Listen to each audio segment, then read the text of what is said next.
তোমরা তোমাদের নেতাদিগকে আজ্ঞাগ্রাহী ও বশীভূত হও, কারণ নিকাশ দিতে হইবে বলিয়া তাহারা তোমাদের প্রাণের নিমিত্ত প্রহরীর কার্য করিতেছেন। তাহলে কি বলছে? তোমাদের নেতাদের দিগকে আজ্ঞাগ্রাহী, সেই নেতারা, পরমেশ্বর পিতা সেই নেতারা, আগুবাইরা যে আজ্ঞাগুলো দিচ্ছে, যে কার্যগুলো তাদের কাছ থেকে পাচ্ছ, সেগুলোকে মেনে চলতে হবে, আজ্ঞাগ্রাহী হতে হবে, আর বশীভূত হতে হবে। সেই নেতাদের কথাতে বশীভূত হতে হবে। তারা যেটা বলে সেই কথাটা আমাদেরকে মেনে চলতে হবে। যেমন যিশুগুরু আমাদের প্রথম নেতা, অগ্নিমাংস, তিনি যে কথাগুলো বলেছে তারই কোথায় তো আমরা সবাই চলছি, তাতেই তো লাভ পাচ্ছি। আর পরমেশ্বর তিনি চলে যাওয়ার পরে তার অনেক ছোট ছোট যিশু সব আছে যে নেতারা, তাদেরকেও আমাদেরকে মেনে চলতে হবে, আজ্ঞা বশীভূত হতে হবে।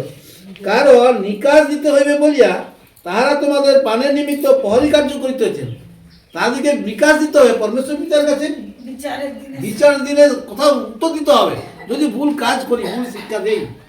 সেই জন্য কি করছে? প্রহরীরা, সেই নেতারা প্রহরী হয়ে আছে তোমাদের সবাই জন্য, কি রাত জেগে কার্য করছে দিন রাত্রি, তার ঈশ্বরের সন্তানরা যেন কোনো রকমভাবে কষ্টে না পড়ে, সেই কষ্ট যাতে না পড়ে উদ্ধার করার জন্য প্রহরী পাহারাদার কি করে?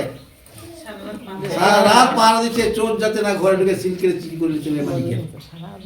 সেইরকম নেতারা সর্বদা পাহারা দিচ্ছে, কার কত অসুবিধা।